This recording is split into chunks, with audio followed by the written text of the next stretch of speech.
To R agriculture institute Sikar. मैं अशोक यादव। दोस्तों, आज अपना टॉपिक होगा इरिगेशन, सिंचाई। सिंचाई किसे कहते हैं और सिंचाई के जो मेथड्स हैं या इसकी मात्रा का निर्धारण है, देन सिंचाई कब की जाए, जो समय का निर्धारण है, अपन देखते हैं। अपना टॉपिक है इरिगेशन।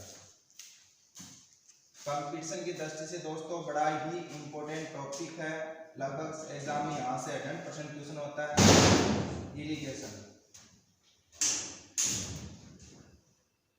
इरिगेशन, सिंचाई। दोस्तों, सिंचाई किसे कहते हैं? सिंचाई पौधों को कृत्रिम रूप से जल पिलाने की या जल देने की जो क्रिया होती है उसको अपन सिंचाई कहते हैं। यदि इन्वायरमेंट से या जो वर्षा होती है उसे प्रिसिपिटेशन या वर्षा कहते हैं। यदि प्राकृतिक रूप से यदि पृथ्वी के ऊपर जो पानी आता है उसे तो अपन वर्षा कहते हैं, और जो आर्टिफिशियल कृत्रिम रूप से जो अपन पानी देते हैं पौधों को उसको अपन सिंचाई कहते हैं। पौधों को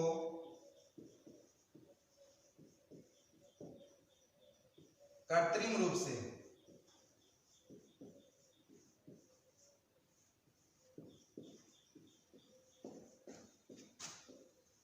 जल पिलाने की क्रिया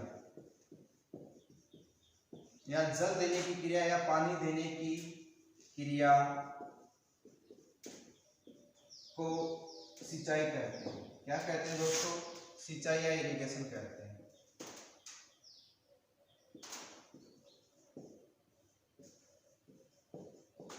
सिंचाई का जो मुख्य उद्देश्य होता है, सिंचाई क्यों करते हैं अपने, इसका जो उद्देश्य होता है, पौधों की आवश्यकता के अनुसार मृदा में नमी या आर्द्रता प्रदान करना ही सिंचाई का मुख्य उद्देश्य होता है। पौधों की आवश्यकता के अनुसार, इसकी आवश्यकता के अनुसार प्लांट्स की जो रिक्वायरमेंट होती है उसके अनुसार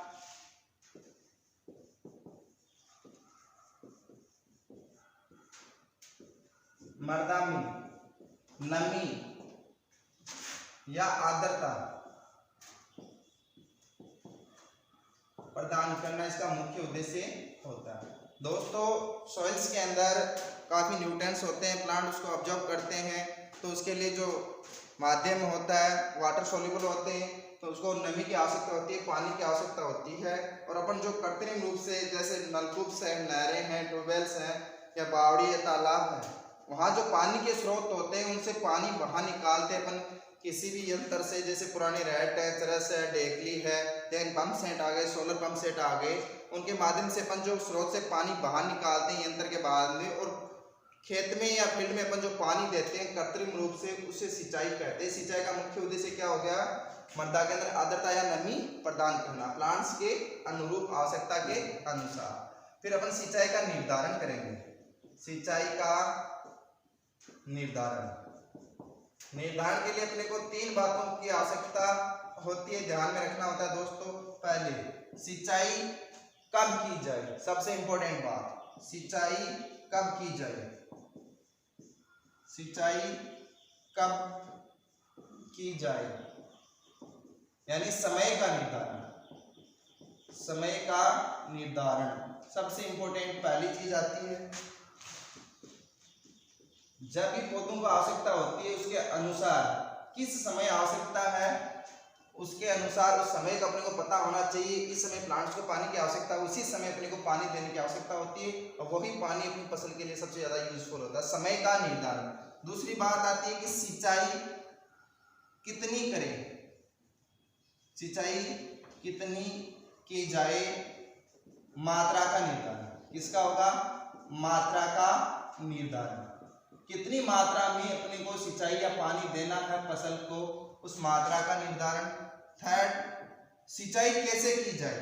सिंचाई कैसे का मतलब होता है दोस्तों कि किस मेथड से की जाए, यानी विधि का निर्धारण। कौन कौन सी विधियों से अपन पानी देते हैं देखते हैं दोस्तों। सबसे पहले सिंचाई कब की जाए, समय का निर्धारण। समय अपने को कैसे पता चलेगा? जैसे अपने फील्ड के अंदर जो क्रॉप्स आपने बो रखी है उसको सुबह शाम दोपहर के समय अपन फील्ड विजिट करते हैं तो प्लांट्स यदि मुरझाए हुए नजर आते हैं दोपहर के समय देखो टेम्परेचर हाई होता है, वैसे भी नेचुरल ही प्लांट मुरझाने लगता है। या सुबह शाम के समय, मोस्टली शाम के समय जब 4 से 5 बजे बाद में अपन जाते हैं फील्ड में, तो यदि प्लांट्स अपने पौधे मुरझाए हुए आपको नजर आते हैं तो पानी देने की आवश्यकता होती है। दूसरा तरीका ये होता है कि अपन जो पत्तियां होती है उसका टेम्परेचर ज्ञात कर सकते हैं इंफ्रारेड थर्मामीटर से, या फिर मैं बात करूं कि जो मृदा का घनत्व है, जलवाष्प विधि है उसके द्वारा, या न्यूट्रॉन प्रोब मेथड है, देन काफी डिब्बा वाष्पीकरण मेथड है, इनके द्वारा अपन समय का निर्धारण कर सकते हैं कि इस समय अपने पौधों को पानी की आवश्यकता होती है। जब भी अपने प्लांट्स को पौधों पानी की आवश्यकता होती है, प्लांट मुरझाने लगते हैं, उसमें अपन सिंचाई करेंगे, वो समय इसका सबसे इंपॉर्टेंट होता है। देन इसके अलावा दोस्तों यहाँ से जो क्वेश्चन आता है वो क्वेश्चन आता है समय के अकॉर्डिंग, वो होती है प्लांट्स की क्रांतिक अवस्थाएं, क्रिटिकल जो स्टेज होती है उसमें प्लांट पौधे को पानी की सबसे ज्यादा आवश्यकता होती है। उस समय यदि आप अपन ने सिंचाई नहीं की, किसान ने सिंचाई नहीं की, तो पौधों का जो अपनी क्रॉप्स होती है या प्लांट्स का जो प्रोडक्शन होता है वो दोस्तों लगभग 50% तक डिक्रीज हो जाता है। एक स्टेज ऐसी आती है वहां पे उसको पानी चाहिए ही चाहिए होता है, उसको अपन कहते हैं क्रांतिक अवस्था, क्रिटिकल स्टेज होती है, उनके बारे में अपन अध्ययन करेंगे। देन कितनी की जाए, मात्रा का दें, यानी प्लांट्स को अपनी लाइफ साइकिल को पूर्ण करने के लिए, जीवन यापन को पूर्ण करने के लिए जितने पानी की आवश्यकता होती है उसको अपन मात्रा में निर्धारण करते हैं। देन जो प्लांट्स को अपन पानी देते हैं, क्रॉप्स को अपन पानी देते हैं, कौन कौन से मेथड से देते हैं, अपने जो ओल्ड मेथड्स कौन से हैं और नई टेक्नोलॉजी वाले जो मेथड्स कौन से हैं, उन विधियों का अपन निर्धारण कैसे करेंगे देखते हैं। एक एक टॉपिक को अपन लेते हैं। सबसे पहले अपन लेंगे दोस्तों समय का निर्धारण। समय की मैं बात करूं तो इंपॉर्टेंट जो क्रॉप होती है उन्हीं के आधार पर मैं आपको बताऊंगा दोस्तों, क्योंकि जो क्रांतिक अवस्थाएं होती है वहां से एग्जाम्स में क्वेश्चन देखा जाता है और किन प्लांट की कौन कौन सी क्रांतिक अवस्थाएं हैं। सबसे पहले मैं बात करूं नंबर 1 तो आपका धान, जो मेजर क्रॉप्स होती हैं उन्हीं के बारे में, या एग्जाम की दृष्टि से जो इंपॉर्टेंट है उन्हीं के बारे में अपन चर्चा करेंगे। सबसे पहले मैं देखता हूं गेहूं, वीट जो क्रॉप है उसकी जो क्रांतिक जो अवस्थाएं होती हैं, कौन सी अवस्था है, क्रिटिकल स्टेज, क्रांतिक अवस्था। तो क्रांतिक अवस्था दोस्तों गेहूं के अंदर 6 होती है, कितनी होती है, 6। देखते हैं, सबसे पहले इसी को समझते हैं। एक नंबर पे जो आती है इसके अंदर वो CRI होती है। कौन सी आती है, CRI, शिखर या शीर्ष जड़ जमते समय या निकलते समय, शिखर जड़ निकलते समय या जमते समय या बनते समय, CRI क्राउन रूट इनिशिएट बोलते हैं इसको दोस्तों। और ये एग्जाम की दृष्टि से बड़ा ही इंपॉर्टेंट है, पूछा जाता है गेहूं की प्रमुख क्रांतिक सिंचाई की प्रमुख क्रांतिक अवस्था वो कौन सी है, CRI। पहला क्वेश्चन तो ये बनता है दोस्तों, शिखर जड़ या शीर्ष जड़ निकलते समय या जमते समय।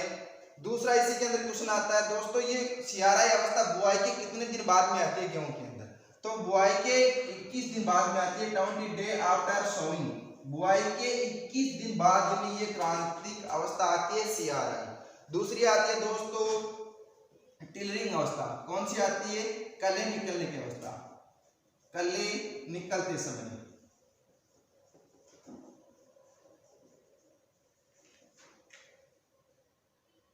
थर्ड आती है दोस्तों बूटिंग या लेट जॉइंटिंग, बूटिंग अवस्था आती है।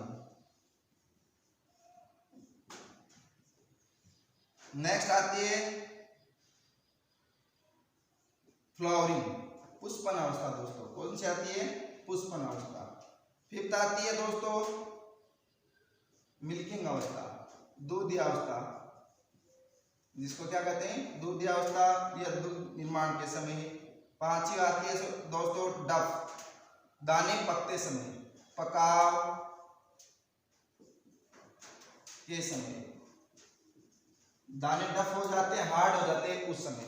ये 6 इंपॉर्टेंट वीट की जो क्रिटिकल स्टेज होती है उसमें क्वेश्चन किस प्रकार का आता है दोस्तों, इसको याद रखने के लिए सबसे पहले यदि अपने को 6 का यदि किसी कंपटीशन में या 12th में 11th में या कॉलेज लाइफ में अपने को पूछा जाए इसके विवरण के बारे में, तो याद रखने के लिए CT बजी लेट, तब तक क्या आ गई, FMD आ गई, CT बजी लेट तब तक क्या आ गई, FMD। C CRI होती है, T टिलरिंग होती है, बूटिंग या लेट जॉइंटिंग, दोनों एक ही स्टेज है। देन इसके बाद में आती है फ्लोरिंग अवस्था आती है, उसके बाद में मिल्किंग स्टेज आती है, उसके बाद में डफ स्टेज आती है। और यहाँ से जो क्वेश्चन पूछा जाता है दोस्तों सबसे पहले ये आता है कि सबसे मोस्ट और इम्पोर्टेंट वीट की जो क्रिटिकल स्टेज होती है इरिगेशन की वो आती है CRI अवस्था। कौन सी आती है, CRI अवस्था। और दूसरा आता है गेहूं में CRI अवस्था बुआई के कितने दिन बाद में आती है दोस्तों? 21 दिन बाद में आती है। कितने दिन बाद में आती है? 21 दिन बाद में। यह सबसे इंपॉर्टेंट वीट की क्रांतिक अवस्था है। इसमें प्लांट्स को वीट को पानी की आवश्यकता सबसे ज्यादा होती है और इसके लोकल लैंग्वेज में अपन इसको कहते हैं कोरपान। बुआई के बाद में जो अपन पहला पानी देते हैं वीट के अंदर उसको कहते हैं दोस्तों कोरपान। वो कोरपान के समय इसको सबसे ज्यादा पानी की आवश्यकता होती है। उस समय आपने यदि इरिगेशन नहीं दी तो समझो दोस्तों आपका जो प्रोडक्शन है वो मिनिमम 30 to 40% इज लेस हो जाता है आपका। और कई बार क्वेश्चन पूछा जाता है एग्जाम्स के अंदर कि निम्न में से आपके पास 2 ही इरिगेशन उपलब्ध हो और आप गेहूं की फसल के अंदर आप पानी देना चाहते हो तो वो कौन सी जो अवस्थाएं हैं उसमें अपन उसको पानी देना चाहिए आपके पास पानी की उपलब्धता के आधार पे। तो पहली CRI होगी दोस्तों। 1 पूछे तो CRI, 2 पूछे तो पहली CRI होगी। इसमें 100% पानी की आवश्यकता होती है। यदि अपने को 2 ही पूछता तो CRI के साथ में अपने को कौन सी काउंट करनी है दोस्तों? पुष्पन अवस्था, जो मिल्किंग फ्लावरिंग जो स्टेज होती है कौन सी आती है? फ्लावरिंग। यदि ऑप्शन में फ्लावरिंग ना मिले उस समय अपने को क्या देखना है? मिल्किंग। सबसे जो बेटर होता है वो मिल्किंग होता है। इसके बाद में CRI और मिल्किंग, क्योंकि CRI पे तो जितनी सी रूट बनती है, जितनी ज्यादा रूट बनेगी वो सॉइल से वाटर ऑब्जॉर्ब करेंगे वहां से। और मिल्किंग स्टेज में जो दाने हैं उसमें दूध की अवस्था होती है। जब दानों में दूध स्टेज आती है, मिल्किंग स्टेज आती है, उस समय आपने पानी दे दिया तो दानों का जो आकार है वो काफी बड़ा होता है और अच्छा मैच्योर होता है। तो देखते हैं दोस्तों वीट का आपने देख लिया। उसके बाद में जो इंपॉर्टेंट क्रॉप होती है उन्हीं के बारे में अपन अध्ययन करेंगे। दूसरी आती है आपकी मेज, मक्का। तो मक्का में कब कब अपने को सिंचाई की आवश्यकता होती है दोस्तों? समय मक्का में 2 स्टेज आती है। एक आती है टेसलिंग और दूसरी आती है सिल्किंग। टेसलिंग का मतलब होता है दोस्तों जब मक्का के अंदर नर पुष्प निकलते हैं उस अवस्था को क्या कहते हैं? नर मंजरी। मक्का के जो टॉप ऑर्डर होता है नर मंजरी, नर पुष्प कहते हैं उसको। उस समय निकलते हैं दोस्तों, परागण की क्रिया होती है, उसमें पोलन्स होते हैं। तो आप उसमें सिंचाई करोगे तो नंबर ऑफ पोलन्स अधिक होंगे, उस समय अपने को पानी देने की आवश्यकता होती है। टेसलिंग। दूसरी होती है सिल्किंग। दोस्तों सिल्किंग जो स्टेज है वो मादा पुष्प निकलते हैं। मादा पुष्प जो बूटा होता है उसका, मक्का का जो बूटा होता है उसमें जो पुष्प निकलते हैं उसको मादा पुष्प कहा जाता है। मक्का के प्लांट के ऊपर जो व्हाइट कलर के जो पुष्प होते हैं उसको नर पुष्प कहा जाता है। मादा पुष्प निकलते समय भी अपने को पानी देने की आवश्यकता होती है, क्योंकि नर पुष्प मंजरी बन रही है उस समय नंबर ऑफ पोलन अधिक बनेंगे जो फर्टिलाइजेशन की क्रिया, निषेचन की क्रिया में सहायक होते हैं। देन मादा पुष्प यदि बन रहे हैं उसमें अपन इरिगेशन देते हैं तो दोस्तों उसमें जो भुट्टे के अंदर जो दाने होते हैं, नंबर ऑफ सीड्स वो मैक्सिमम होते हैं। कई बार आपने देखा होगा कि भुट्टा कई जगह से खाली रह जाता है, दाने नहीं बन पाते हैं, तो पोलिनेशन की क्रिया है वो पूर्ण नहीं हो पाती है दोस्तों। इसके बाद में 3rd नंबर पे आपकी आती है मूंगफली, ग्राउंडनट।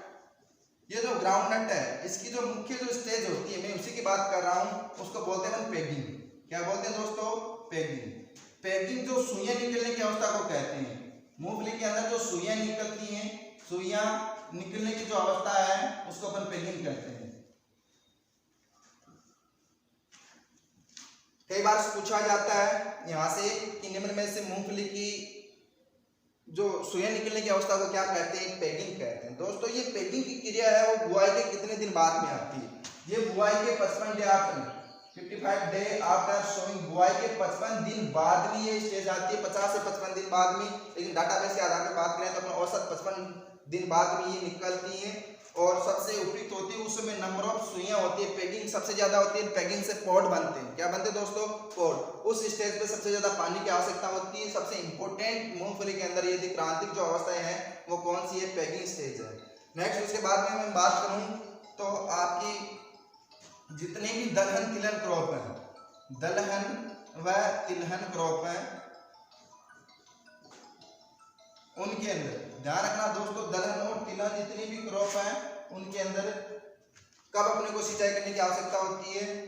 पुष्प आने से पूर्व दोस्तों, पहले याद रखना, पुष्पन से पूर्व, पुष्पन से पूर्व और फलियां बनते समय। दूसरी कब करनी है दोस्तों? फलियां बनते समय,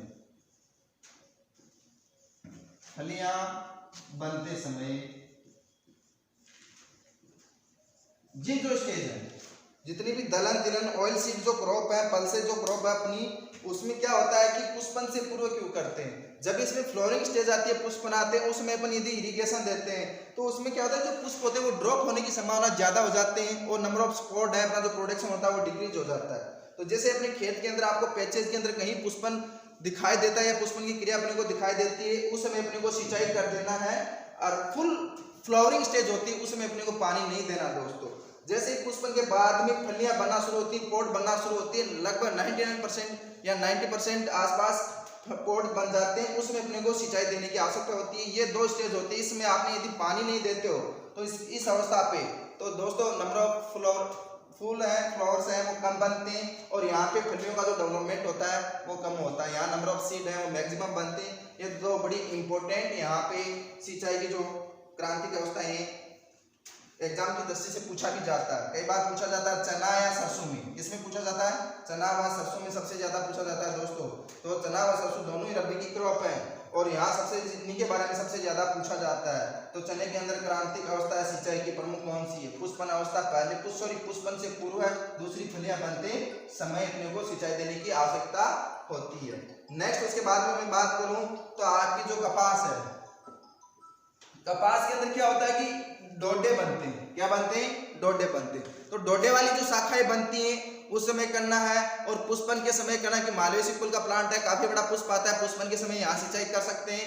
देन डोडे बनते समय अपन इसकी सिंचाई कर सकते हैं, क्योंकि नंबर ऑफ जो अपन डोडे वाली जो शाखा बनती है वहां सिंचाई करेंगे तो उसकी शाखाएं मैक्सिमम बनेगी।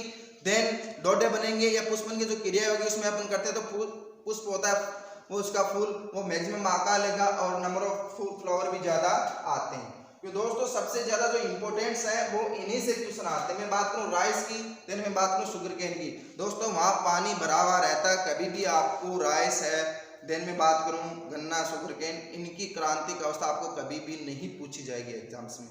और देन मैं बात करूं खरीफ वाली फसलों में, तो खरीफ वाली फसलों में क्या होता है कि मोस्टली मैंने एक का जिक्र किया है, कपास का किया, और देन यहाँ पे मूंगफली का किया है, मक्का का किया। मक्का के अंदर क्या है कि पर परागण की क्रिया सबसे ज्यादा संपन्न होती है, और बाकी रेनी डे होते हैं उसमें। तो रेनी डे होते हैं उसमें अपन प्रेसिपिटेशन होता है, वर्षा टाइम शुरू हो जाता है, तो नेचुरली उस समय अपन वर्षा को रोक भी नहीं सकते, तो उसमें इतना कोई इफेक्ट नहीं पड़ता। जैसे वीट मैंने बताया है, देन दलहन क्रॉप्स हैं उसके बारे में मैंने बताया। यहाँ से क्वेश्चन 100% आएगा। जो मैंने 5 क्रॉप्स बताई हैं उन्हीं की आपको क्रांतिक अवस्थाएं पूछी जाएंगी, किसी अन्य की नहीं पूछी जाएगी। इसके अलावा मैं बात करूँ जैसे टोबैको तंबाकू की मैं बात करूँ, तो टोबैको में क्या होता है जैसे जैसे अपन चुटाई करते हैं, तुड़ाई करते हैं, उसकी नेक्स्ट आपको सिंचाई करने की आवश्यकता है। चुटाई के बाद तुरंत बाद में पास सिंचाई कर सकते हैं, क्योंकि वहां तुड़ाई करने के बाद पत्तियों से जो वाटर है वो काफी लेस हो जाता है, तो उसमें अपने प्लांट्स को पानी देने की आवश्यकता होती है। तो दोस्तों सिंचाई के अंदर सबसे पहले अपन जो पॉइंट देखा था वो समय का निर्धारण, और समय कहाँ है? क्रांतिक अवस्था। एक तो दूसरा मैंने बताया था कि खेत में जाएंगे, फील्ड में जाएंगे तो अपन देखेंगे प्लांट्स मुरझाए हुए हैं, या डिब्बा वाष्पीकरण जो मेथड है, न्यूट्रॉन ड्रॉप जो मेथड है, या मैंने कहा कि इंफ्रारेड थर्मामीटर से उसके पत्तियों का टेम्परेचर है, जल विभव माप के अपने इस तरह से अपन कर सकते हैं। वो टेक्निकल चीज है, लेकिन ये तो अपने को फील्ड की ज्ञान है। लगभग अपन खेत में देखते हैं कि पुष्पन अवस्था शुरू हो गई है, इतने दिन के बाद जो सोविंग हो गई तो अपने पानी देने की आवश्यकता होती है। और एग्जाम की दृष्टि से दोस्तों ये 5 क्रॉप है, इसका क्रांतिक जो अवस्थाएं होती है वो बहुत एग्जाम की दृष्टि से बड़ी इंपॉर्टेंट है, महत्वपूर्ण है, यहाँ से क्वेश्चन आता है। दूसरा अपना जो टॉपिक होगा इसी के अंदर जो पॉइंट है वो कितनी की जाए, मात्रा का निर्धारण। देखते हैं दोस्तों मात्रा कहते हैं कि लाइफ साइकिल को, प्लांट्स अपनी लाइफ साइकिल को कंप्लीट करने के लिए मात्रा का निर्धारण होते अपने जीवन चक्र को पूर्ण करने के लिए जितने पानी की आवश्यकता होती है उसको अपन जलमांग कहते हैं या मात्रा कहते हैं।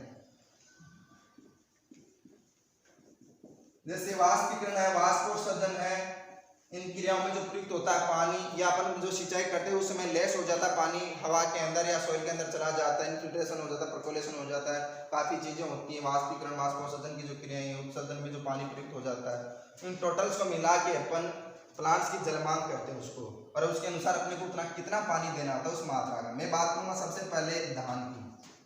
धान यानी राइस में जो पानी की आवश्यकता होती है वो कितनी होती है? 900 से 2500 mm होती है दोस्तों। कितनी होती है?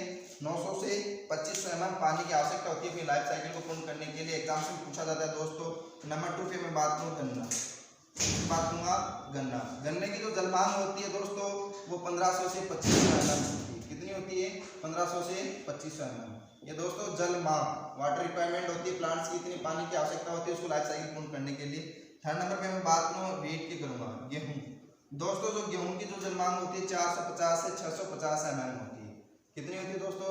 450 से 650 mm होती है। देन मैं बात करूंगा कपास की।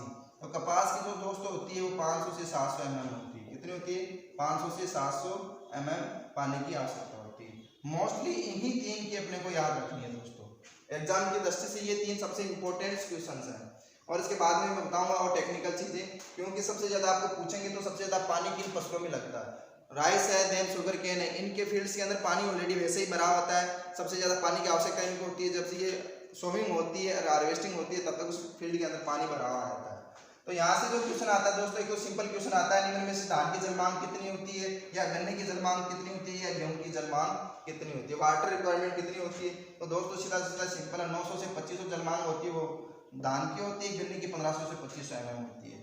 गेहूं की आपके सामने है 450 से 650 mm होती है। इसको यदि सेंटीमीटर में क्वेश्चन आ जाता है तो दोस्तों 10 से डिवाइड कर लेना। सेंटीमीटर की मैं बात करूं तो 90 से 250 सेंटीमीटर इसमें पानी की आवश्यकता होती है। इस तरह से या तो 1 शून्य लेस कर देना या 10 का भाग दे देना, वो सेंटीमीटर में जो यूनिट यदि ऑप्शन में आती है उसको अपने को ध्यान रखना है।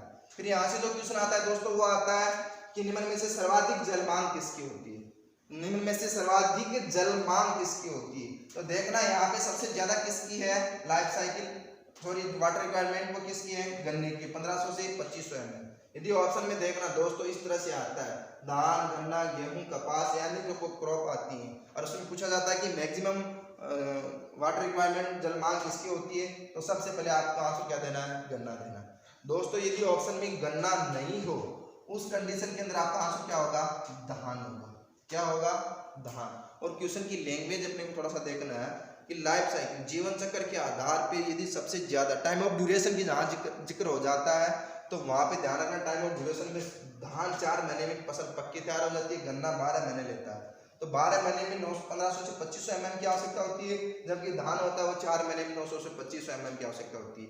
कहीं टाइम का जिक्र होता है, समय का जिक्र होता है, तो ध्यान रखना सबसे ज्यादा वाटर रिक्वायरमेंट किसकी होती है, धान की होती है। किसकी होती है, धान की 900 से 2500 mm। देन मैं बात करूं कि सबसे कम वाटर यूज इफिशिएंसी किस फसल की होती है। यदि टेक्निकल क्वेश्चन यहां से कोई घुमा दे, एग्जामिनर के दिमाग में आ जाए, तो वो पूछ सकता है कि सबसे कम या सबसे ज्यादा, सबसे कम जल उपयोग दक्षता, जल उपयोग वाटर यूज इफिशिएंसी,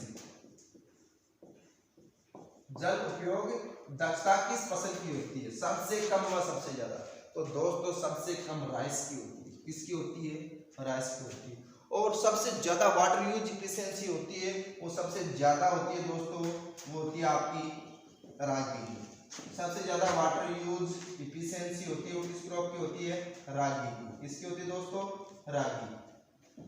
देन मैं बात करूंगा समय का निर्धारण हो गया, मात्रा का निर्धारण हो गया, नंबर ऑफ इरिगेशन की मैं बात करूं तो इन दो फसल में पानी भरा हुआ रहता है। यहाँ पे 6 से 7 सिंचाई की आवश्यकता होती है। 6 महीने जो क्रांति की अवस्था है बताई थी उन पे उसके पानी की आवश्यकता होती है, वो सबसे बेस्ट है। देन उसके बाद में बात करूंगा इरिगेशन के मेथड्स, सिंचाई कैसे की जाए, विधि का निर्धारण। कैसे विधि का निर्धारण, कौन कौन सी विधियों से अपन सिंचाई करते हैं दोस्तों देखते हैं। तो सिंचाई के जो मेथड्स होते हैं मोस्टली अपने यहाँ पैतृक काल से देखते हैं, और वर्तमान समय तक जो सिंचाई की विधियां चल रही है उनके बारे में अपन देखते हैं। तो देखते हैं सिंचाई की विधियां, जो विधियां हैं दोस्तों वो उन्हीं को अपन विस्तार से देखते हैं। सबसे पहले मैं बात करता हूँ नंबर 1 सतह सिंचाई विधि। कौन सी है, सतह सिंचाई विधि यानी सरफेस इरिगेशन मेथड। ये है सबसे पुराना समय में अपने पूर्वजों द्वारा जब पानी अधिक मात्रा में, प्रचुर मात्रा में उपलब्ध होता था या सस्ता उपलब्ध होता था, उस समय इस विधि का प्रयोग किया जाता था। 4 विधियां हैं, सबसे पहले मैं उनको नोट करता हूं। दूसरे नंबर पे है बी अधो सतह यानी सतह के जस्ट नीचे अधो सतह सिंचाई विधि। थर्ड नंबर पे आपके आती है सी, वह है फव्वारा सिंचाई विधि, स्प्रिंकलर मेथड, फव्वारा सिंचाई विधि, स्प्रिंकलर जो होता है। देन उसके बाद में 4 नंबर पे आपकी आती है बूंद ड्रिप इरिगेशन, ड्रिप मेथड या ड्रिप विधि, बूंद जिसे अपन कहते हैं, टपकन जिसे अपन कहते हैं, वो विधि है। तीनों नाम इसके कई बार पूछे जाते हैं। मैं बात करता हूँ सतह सिंचाई विधि की दोस्तों। सतह सिंचाई जो विधि है उसमें क्या होता है, पानी अधिक मात्रा में उपलब्ध होना चाहिए, अपने पास सस्ता उपलब्ध होना चाहिए, और खेत होता है अपना जो फील्ड, उसमें पूरे खेत में एक साथ पानी खोल दिया जाता है, खुला पानी, काफी अधिक मात्रा में पानी होता है, और इसकी जो सबसे कम वाटर यूज इफिशिएंसी होती है। और सबसे ज्यादा पानी की जो आवश्यकता होती है दोस्तों वो किस विधि में होती है? सतह सिंचाई विधि में होती है। किस में होती है? सतह सिंचाई विधि में होती है। सबसे ज्यादा पानी की आवश्यकता होती है और सबसे कम वाटर यूज इफिशिएंसी भी किसकी होती है? सतह सिंचाई विधि की होती है। इसके अंदर अलग अलग जो मेथड्स दिए गए हैं उनमें अपन देखते हैं। सबसे पहले एक नंबर पे वो आता है फ्लड मेथड, सिंचाई की विधियां। इसमें अपन बात करते हैं सतह सिंचाई विधि, अधोसतह सतह सिंचाई विधि, फव्वारा सिंचाई विधि और ड्रिप सिंचाई विधि। तो उसमें फ्लड देखो, सतह सिंचाई विधि होती है खेत के सतह के ऊपर जो पानी देते हैं उसको सतह सिंचाई विधि कहते हैं। इसमें फ्लड है। दूसरी एक क्यारी विधि है, चेक बेसिन जिसे कहते हैं। क्या कहते हैं दोस्तों? इसको चेक बेसिन कहते हैं, चेक बेसिन। देन इसके बाद में मैं बात करूं तो थाला विधि, देन नाली, देन रिंग, छल्ला विधि, देन में बात करूं तो सर्ज, देन में बात करूं तो टाइफून। इस प्रकार की जो मेथड्स हैं वो सतह सिंचाई विधि में आते हैं। इसमें खेत में जो अपने पानी देते हैं बिल्कुल वो खुला पानी देते हैं, सतह के ऊपर पानी देते हैं। फ्लड होती है, खेत पूरे खेत में एक साथ पानी छोड़ दिया जाता है। सबसे ज्यादा पानी की आवश्यकता इसी विधि में होती है। सतह सिंचाई विधि की जो सबसे उपयुक्त विधि है, सबसे बेस्ट विधि है या सर्वाधिक काम में ली जाने वाली, सर्वाधिक काम में ली जाने वाली या सबसे उपयुक्त जो विधि है वो कौन सी है? सतह सिंचाई विधि में चेक बेसिन है। सर्वाधिक काम में ली जाने वाली या सबसे उपयुक्त जो विधि है वो कौन सी है? क्यारी विधि दोस्तों, चेक बेसिन के नाम से आता है। खेत में अपन खाला बना के खेत को छोटे छोटे भागों में डिवाइड करके अपन जो क्यारियां होती है मेड बना देते हैं, उसमें क्यारी में डिवाइड कर देते हैं, उसे चेक बेसिन मेथड कहते हैं। थाला विधि में जो प्लांट्स होते हैं उनकी सीधी जो लाइन होती है उसी के अंदर जैसे अपन थाला बना दिया जाता है, प्लांट्स के पास में एक थाला बना दिया जाता है और इस तरह से जो अपन पानी देते रहते हैं वो थाला विधि होती है। नाली, खेत में छोटी छोटी नालियां बना देती है, उसमें पौधे लगा दिए जाते हैं और उन नालियों के माध्यम से पानी देते हैं, नाली विधि होती है। रिंग, जैसे जो अपना पानी होता है रिंग में तो मुख्य जो फ्लो होता है उसे साइड में अपने जो प्लांट्स होते हैं, जो प्लांट्स के बीचों बीच एक नाली दी जाती है, उसकी मेन जो लाइन्स होती है, फ्लो होता है, उसके साइड में जो अपन रिंग बना देते हैं प्लांट्स के पास में और पौधों के संपर्क में यहाँ पानी अचानक नहीं आता क्योंकि तने के पास में मिट्टी होती है। रोग व कीट रोधक क्षमता होती है इसमें सबसे ज्यादा होती है क्योंकि रोग व कीटों का प्रकोप इसमें सबसे कम होता है। प्लांट्स में अपन छल्ले बना देते हैं, रिंग मेथड्स। इस तरह से जो सिंचाई करते हैं उसको रिंग मेथड कहते हैं। सरज और टाइफून, टाइफून कहते हैं कि महाराष्ट्र में गन्ने की फसल के अंदर काम में ली जाती है और बूंद-बूंद सिंचाई का ही एक रूपांतरित भाग है। इसके बाद में मैं बात करता हूँ अधोसतह सिंचाई विधि की। किसकी बात करता हूँ? अधोसतह सिंचाई विधि। अधोसतह सिंचाई विधि होती है जो सरफेस के जस्ट नीचे, पर सरफेस होती है जो भूमि की सतह होती है उसके जस्ट नीचे या टाइल्स होती है या फिर अपने में मटका विधि। देन में बात करूं तो बॉटल विधि, जो बॉटल में पानी भर के और उसको जमीन में छिद्र कर देते हैं नीचे की तरफ, उसमें एक एक बूंद पानी की रिश्ती रहती है, सॉइल के जस्ट सरफेस के जस्ट नीचे उसमें पानी दिया जाता है। टाइल्स विधि ये इतनी ज्यादा काम में नहीं ली जाती। देन मैं बात करता हूँ सतह सिंचाई विधि की। सतह सिंचाई विधि के बाद में मैं बात करता हूँ फव्वारा सिंचाई विधि की। फव्वारा जो सिंचाई, फव्वारा और बूंद बूंद ड्रिप संयंत्र है, दोनों ही कहाँ से विकसित की गई और लाई गई या आयात की गई? आयात की गई, वो कहाँ से लाई गई? इजराइल से। इजराइल देखो कृषि के सेक्टर में, कृषि यंत्र के सेक्टर में, टेक्नोलॉजी के जो सेक्टर में मैं बात करूँ तो इजराइल देश की बहुत अहम भूमिका रही है। फव्वारा सिंचाई विधि किस देश से आयात की गई और कहाँ से डेवलप की गई? इजराइल से। फव्वारा जो सिंचाई विधि होती है जो अपनी असमतल भूमि होती है, ऊंची नीची जो भूमि होती है, ऊबड़ खाबड़ जो भूमि होती है, ढलान वाली जो मृदा होती है, वहां सिंचाई की सबसे उपयुक्त विधि कौन सी है? फव्वारा सिंचाई विधि। इसमें जो पानी होता है वो एक दाब के माध्यम से पौधों को कृत्रिम रूप से जल दिया जाता है, उसको क्या कहते हैं? फव्वारा सिंचाई विधि कहते हैं। फव्वारा जो सिंचाई विधि है इसमें दोस्तों जो पाइप होता है, इसके पाइप की जो लंबाई होती है, पाइप की लंबाई वो दोस्तों 20 फुट होती है। कितनी होती है? 20 फुट या 6 मीटर। इसमें जो बड़ा पाइप आता है उसकी ये होती है। देन इसका जो मुख्य घटक होता है, फव्वारा सिंचाई विधि का जो मुख्य घटक होता है या हृदय होता है वो होता है नोजल। कौन सा होता है? नोजल। दोस्तों इसमें जो प्रेशर होता है, दाब, फव्वारा सिंचाई विधि का जो दाब होता है वो होता है 2.5 से 4.5 किलोग्राम पर सेंटीमीटर स्क्वायर होता है। देन मैं बात करूं फव्वारा सिंचाई विधि के अंदर जो ऊपर खाबड़ या ढलान वाली जो मृदाएं होती हैं उसमें पानी देने की सबसे जो उपयुक्त विधि होती है वो कौन सी होती है? फव्वारा सिंचाई विधि होती है।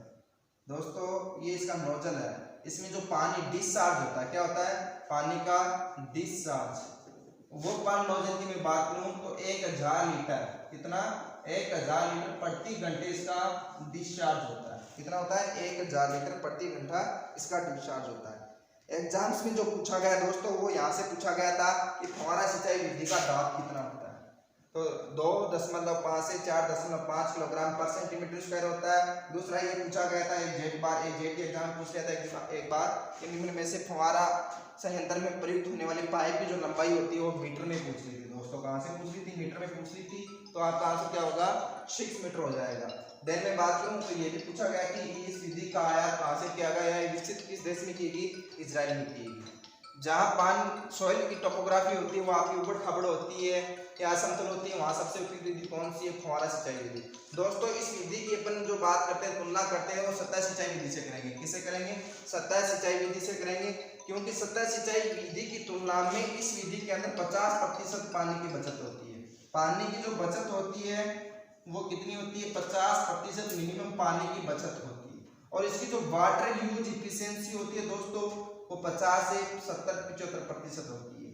पानी की जो जल उपयोग दक्षता होती है वो कितनी होती है? फव्वारा सिंचाई विधि में 50 से 75% होती है। पानी की बचत कितनी होती है दोस्तों? 50% पानी की बचत होती है। मैं यूं कहूं कि सतह सिंचाई विधि में यदि अपन 1 हेक्टेयर के अंदर पानी देते हैं, 1 हेक्टेयर में जितने अपन सिंचाई करते हैं उसी पानी से फव्वारा सिंचाई विधि में अपन 2 हेक्टेयर में सिंचाई कर सकते हैं। नेक्स्ट उसके बाद में बात करूं ड्रिप संयंत्र की, टपकन विधि, बूंद बूंद विधि। टपकन या बूंद बूंद, इसको बूंद बूंद भी कहते हैं, टपकन भी कहते हैं, और इसका जो उद्भव हुआ वो इजराइल से हुआ।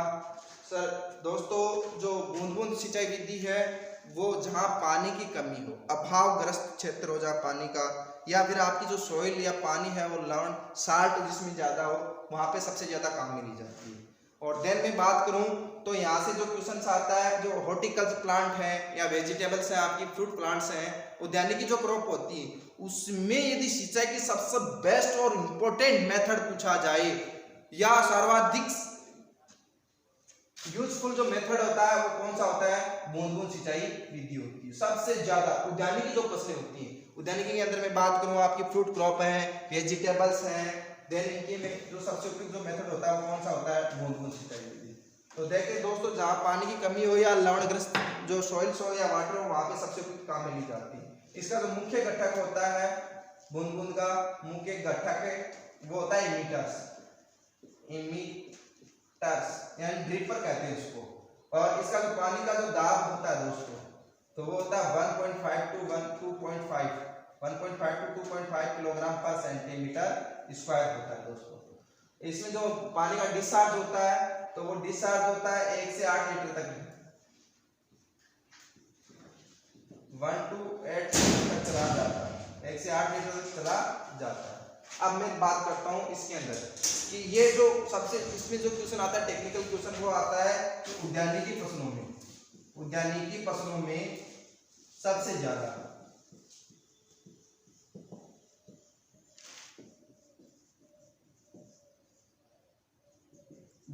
उपयोगी है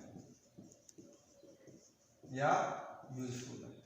देन मैं बात करता हूँ दोस्तों यहाँ से कि इसकी जो जल उपयोग दक्षता होती है, वाटर यूज इफिशिएंसी सबसे ज्यादा होती है 90 to 95%।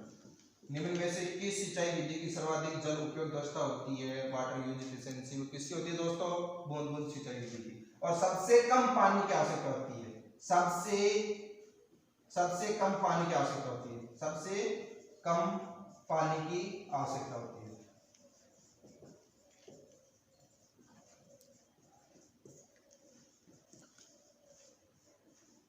यहाँ से 3 से 4 क्वेश्चन आए हैं, देखते हैं।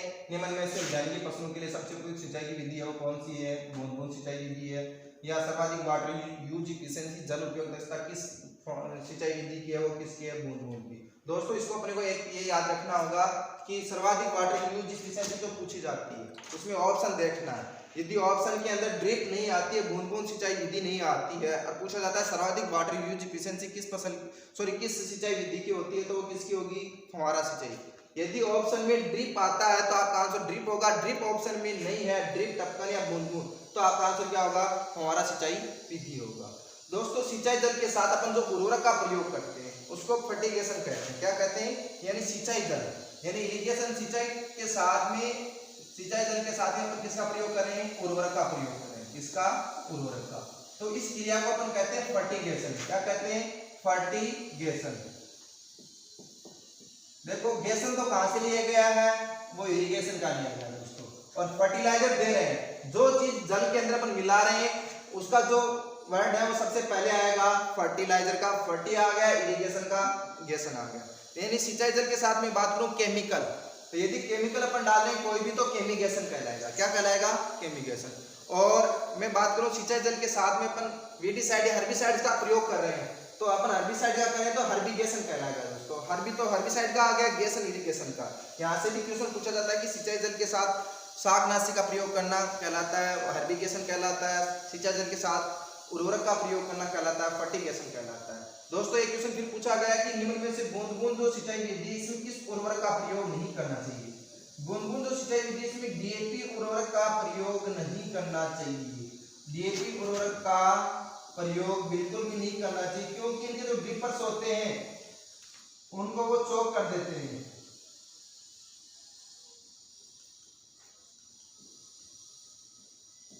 देन ये अपना इरिगेशन मेथड था, इसके साथ में एक रेन गन आता है दोस्तों। रेन गन है वो 3.5 to 5 किलोग्राम पर सेंटीमीटर उसका दाब होता है, 27 मीटर की परिधि के अंदर होता है, सबसे कम खर्चीला होता है और काफी बारीकी उसमें जो फुहार होती है, बारीकी होती है, वो कम काम में लिया जाता है। लॉन है उनके अंदर सबसे ज्यादा काम में लिया जाता है, एग्रीकल्चर की जो क्रॉप है उसमें सबसे कम काम में लिया जाता है। वर्तमान समय में सबसे ज्यादा जो क्रॉप्स के अंदर इरिगेशन मेथड काम में लिए जाते हैं वो फव्वारा है, बूंद बूंद सिंचाई विधि ली जा रही है। फव्वारा की एक विशेषता है, ये जो आपकी जो सर्वाधिक वाटर रिक्वायरमेंट जो क्रॉप होती है, जैसे मैं बात करूँ धान है या फिर मैं बात करूँ जूट है, इनके अंदर सबसे कम यूजफुल है, क्योंकि वहां उसको काफी मात्रा में पानी आवश्यकता और भराव वाला क्षेत्र चाहिए। तो बूंद बूंद और फव्वारा सिंचाई विधि के अंदर दोनों ही ये पानी है वो भराव की स्थिति में उत्पन्न नहीं कर सकते। काली सॉइल्स, ब्लैक सॉइल्स होती हैं, उनको छोड़ के सभी प्रकार की मृदाओं में सबसे उपयुक्त बैठती है और सबसे अच्छा रिजल्ट मिलता है। वर्तमान समय में इन्हीं दो इरिगेशन मेथड का प्रचलन सबसे ज्यादा चल रहा है। एग्जाम की दृष्टि से पुनः मैं क्वेश्चंस के बारे में मैं जिक्र करता हूं, तो यहाँ से जो क्वेश्चन पूछा जाता है तो सबसे पहला है कि सतह सिंचाई विधि की सबसे उपयुक्त विधि है वो कौन सी है? चेक बेसिन है या क्यारी विधि है।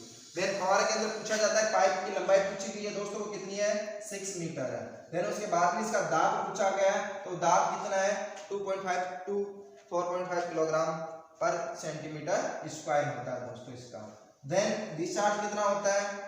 पानी की बचत कितनी होती है? 50%। वाटर यूज इफिशिएंसी सबसे ज्यादा किसकी होती है दोस्तों? बूंद बूंद सिंचाई विधि की होती है। किसकी होती है? बूंद। जितना पानी यदि सॉइल्स के अंदर देते हैं, इस मेथड से देते हैं, तो प्लांट उसका लगभग 90 to 95% पानी का ऑब्जॉर्ब कर लेता है, यूज कर लेता है, उपभोग कर लेता है और सबसे ज्यादा यूजफुल उद्यानिकी फसलों में सबसे बेस्ट है। और बूंद बूंद सिंचाई का जो दाब है वो 1.5 to 2.5 किलोग्राम पर सेंटीमीटर। बूंद बूंद सिंचाई विधि में किस उर्वरक का प्रयोग नहीं करना चाहिए? डीएपी उर्वरक का प्रयोग नहीं करना चाहिए। ये दोनों ही विधियां कहाँ से डेवलप की गई या कहाँ से आयात की गई? इजराइल से आयात की गई थी। सिंचाई जल के साथ में उर्वरक का प्रयोग करना कहलाता है फर्टिगेशन। थैंक्स।